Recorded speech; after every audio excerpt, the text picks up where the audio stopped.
Assalamualaikum, Ustaz. Assalamualaikum warahmatullahi wabarakatuh. Udah, Ban? Alhamdulillah. Dari mana? Duduk. Iya, Ustaz. Duduk. Masya Allah nih ada roti nih. Pagi-pagi begini nih. Oh iya, Ustaz. Sarapan, Ustaz.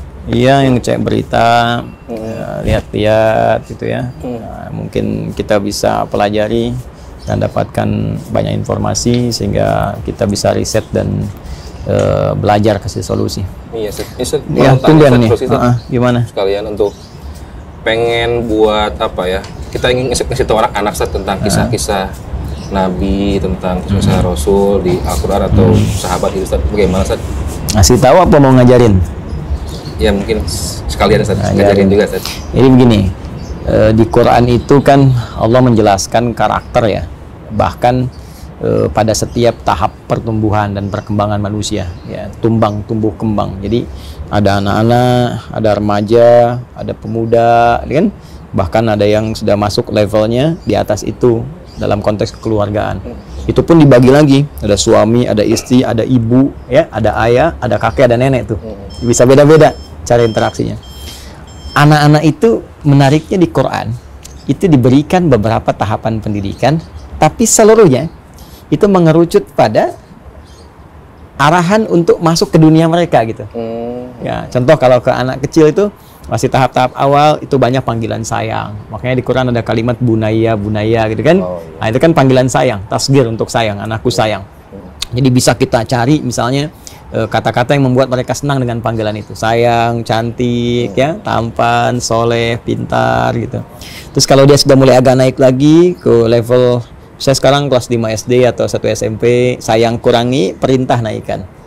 Nah, supaya nanti nggak larut dalam sifat manja.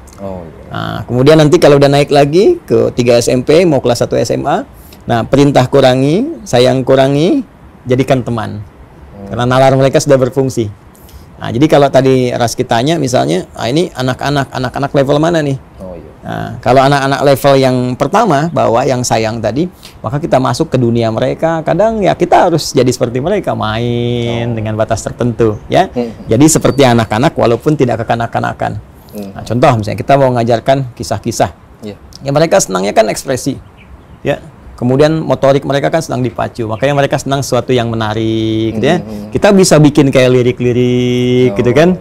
Nah, dalam bentuk misalnya bisa dibuat lirik dengan nada tertentu, gitu kan. Terus kayak nyanyian yang mengarahkan pada informasi, nah itu senang mereka. Ya makanya mereka kan senang bunyi-bunyi. Ya, karena itu kalau kita lihat ke narasi Al-Quran, yang berfungsi pertama, yang aktif luar biasa itu pendengaran di mereka. Jadi mereka tuh kalau semakin banyak dengar informasi, nah itu semakin banyak pengetahuan didapatkan. Makanya Al-Quran tuh cepat dimasukkan dari kecil. Ya, terus kalau kita ingin didik, boleh. Ya, kita misalnya rangkai sebuah lirik, diambil dari Al-Quran maknanya, terus kita sambungkan sehingga ketika menghafal mereka bisa mengerti. Ya.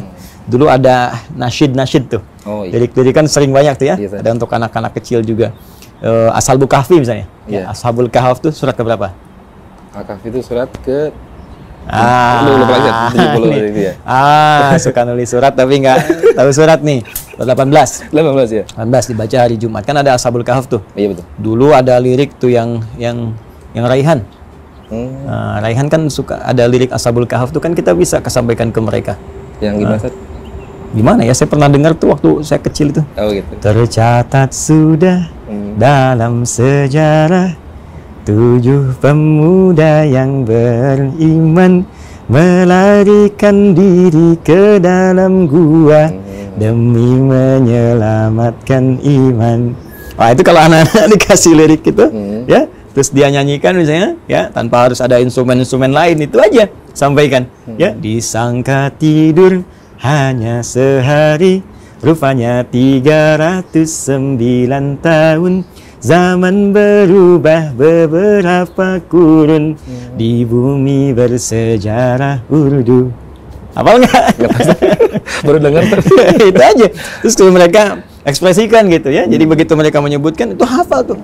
Ashabul Kahfi tidur kayaknya cuma sehari, ternyata 309 tahun kan. Tempatnya di mana dan sebagainya. Jadi begitu mereka nanti bergerak menghafal, semakin dewasa, baca Al-Kahf tiap hari Jumat, inget langsung tahu maknanya. Di dunia anak-anak begitu.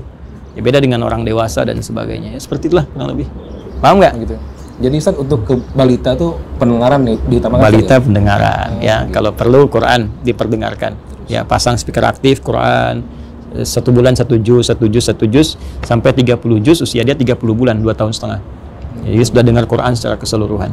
Ya, nanti kalau sudah berekspresi di atas 3 tahun, 4 tahun ya sampaikan itu, tanamkan dan masuk ke dunianya. Jadi walaupun orang tua berharap kuat ya, anak bisa menghafal Quran, bisa dewasa, tetap mereka anak-anak. Ya, jangan lupa dengan dunia anak-anaknya. Jadi jangan dihabiskan dunia anak-anak sangat kecil dengan memberikan beban orang dewasa, sehingga ketika mereka dewasa tampil orang dewasa yang kekanak-kanakan. Biarkan mereka dengan dunianya, setelah dewasa mereka tampil dengan kedewasaan. Udah, makan roti aja dulu. Jangan banyak tanya dulu ya. Boleh. Kira itu ya. Bagi nih.